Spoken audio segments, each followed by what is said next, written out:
Roblox is a platform known by many, or at least they think they know it.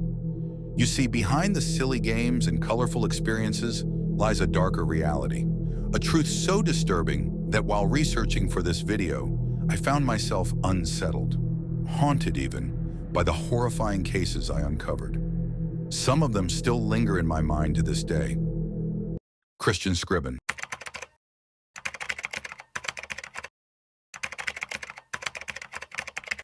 Now, you would imagine a creep to be around 30 years old, or above on average, however.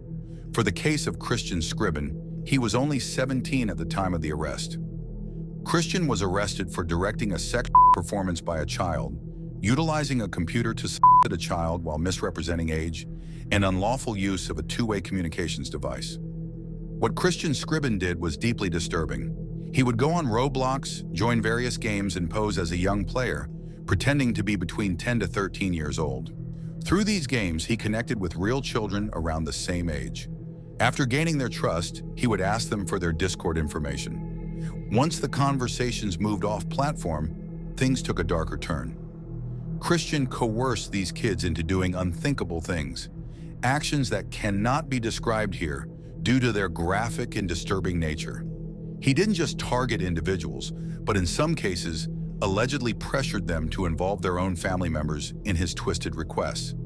He confessed to grooming and exploiting around 4 to 5 victims over the span of a year.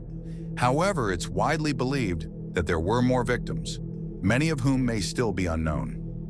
Christian Scribbin was eventually caught in a coordinated operation led by the Marion County Sheriff's Office, with vital assistance from the National Center for Missing and Exploited Children. His arrest brought a small measure of justice, but the damage done serves as a grim reminder of the dangers that can hide even in seemingly innocent platforms like Roblox. Matthew Macatuno Naval.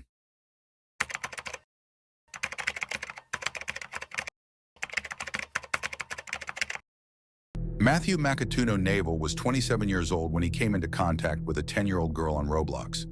The game they were both playing featured voice chat, an increasingly common feature on the platform. Like many similar cases, the initial interaction seemed innocent. It began with casual conversations, slowly building trust, and eventually leading to the child being convinced to add him on Discord. But what makes this case especially shocking is what followed, and how Matthew tried to justify it. During a live televised interview, he attempted to defend himself by stating that the Roblox game they met on was one meant for players aged 17 and up. According to him, that alone gave him the impression that the child was older.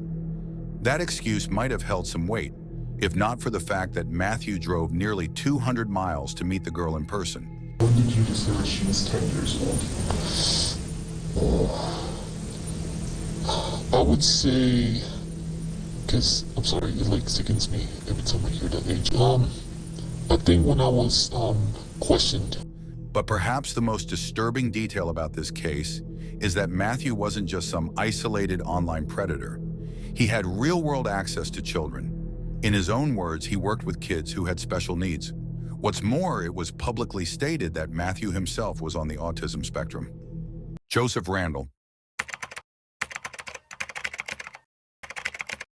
This case is messed up, to say the least.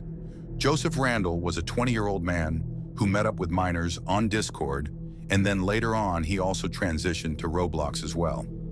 So in this case, it is the other way around. But it's not any worse. Quite the opposite even. Joseph allegedly had 2 victims, both of them being minors. He had asked them for explicit images of them, and later on began using those images as blackmail, threatening the children that he would spread the images everywhere. It is reported that one of the victims had sent Joseph hundreds of dollars to stop him from sending those images elsewhere. After the police stormed his house and confiscated his electronics, they found videos of CP, further lengthening his jail sentence. He was charged with 1 count of porn involving children under the age of 13, 7 counts of computer-aided of a minor, and 6 counts of indecent behavior with juveniles. Tara Alexis Sykes.